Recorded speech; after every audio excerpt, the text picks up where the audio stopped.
పడుకోవాలి అంటే ఏడ వండుకోవాలి, ఏడ తినాలి, ఏడ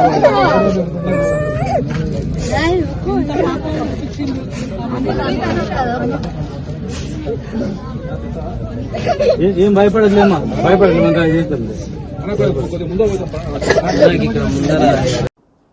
మహబూబ్నగర్లో జరిగినటువంటి అంధులు వికలాంగుల కాలనీలో కూల్చివేత సంఘటన అనేది చాలా దురదృష్టకరం, చాలా బాధాకరం.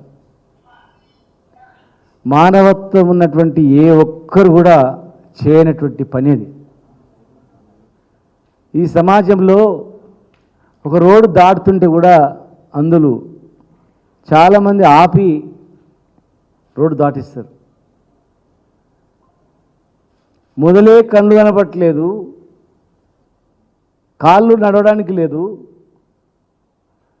భార్యాభర్తలు కూడా వికలాంగులు ఉన్నారు, వాళ్ళ పుట్టిన పిల్లలు కూడా వికలాంగులు ఉన్నారు. ఎంత దయనీయమైనటువంటి పరిస్థితి అంటే ఆ కాలనీలో చూస్తే మామూలుగా ఉండి పోయి చూస్తే కూడా కళ్ళకి నీళ్ళు వస్తాయి.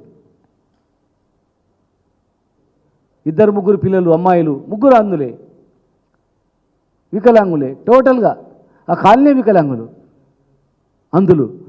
అందుల కాలనీ అని చెప్పి కూడా బోర్డు ఏర్పాటు చేయబడింది. అందుల కాలనీలో అర్ధరాత్రి 1 గంటకు 400 మంది పోలీసులని డిఎస్పీ స్థాయి అధికారులు పోయి వాళ్ళకు కనపడరు, ఎవరని ఇట్లా గోడలు దేవులాడుతుంటే కూడా కనికరం లేకుండా చేతులు బట్టి ఈడ్చి బయటేసి చిన్నపిల్లలు ఏమవుతుందని అబ్బా అమ్మ అని ఏడుస్తుంటే కూడా కనికరం లేకుండా,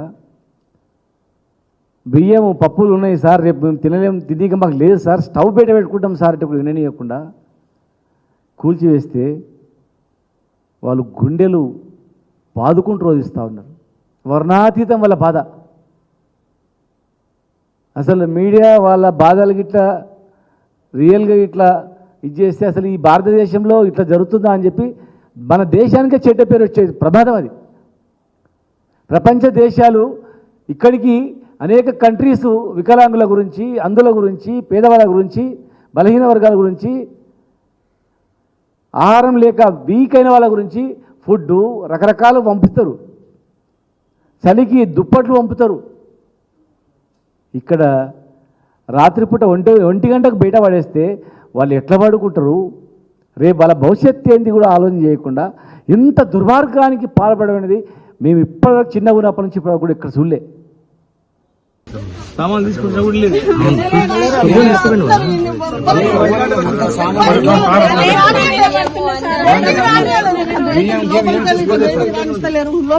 మూడు బస్సుల పోలీసు వచ్చారు సార్, అసలు ఇద్దరిని గమనిస్తలేరు.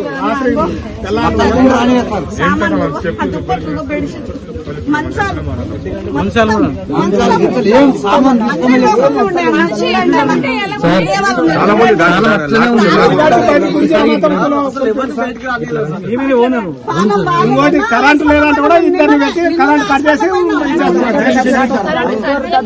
కరెంట్ దొరికొచ్చేది మాకు. మొత్తం కరెంట్ కట్ చేసి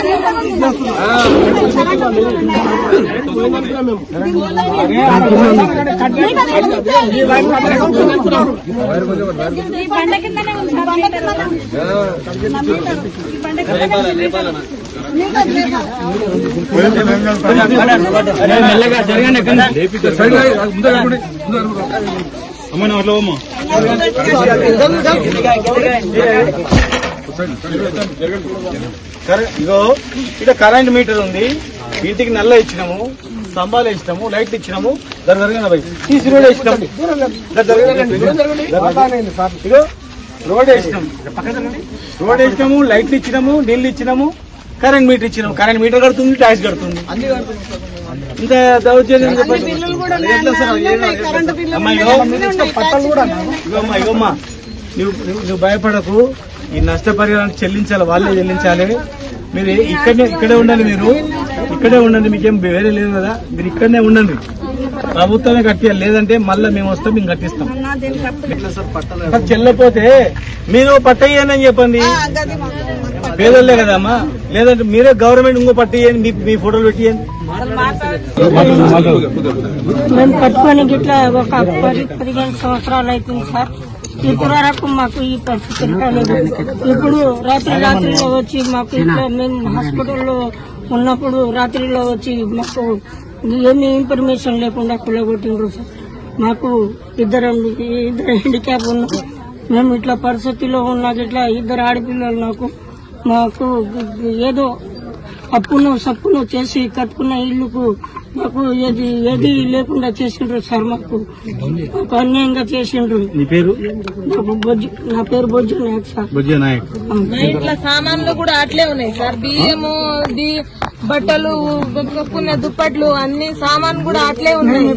సిలిండర్ కూడా బయటనే అట్లనే ఉన్నాయి. అన్ని సామాన్లు ఉన్నాక అల్లి అలా పల్లగొడితే ఎట్లా సార్?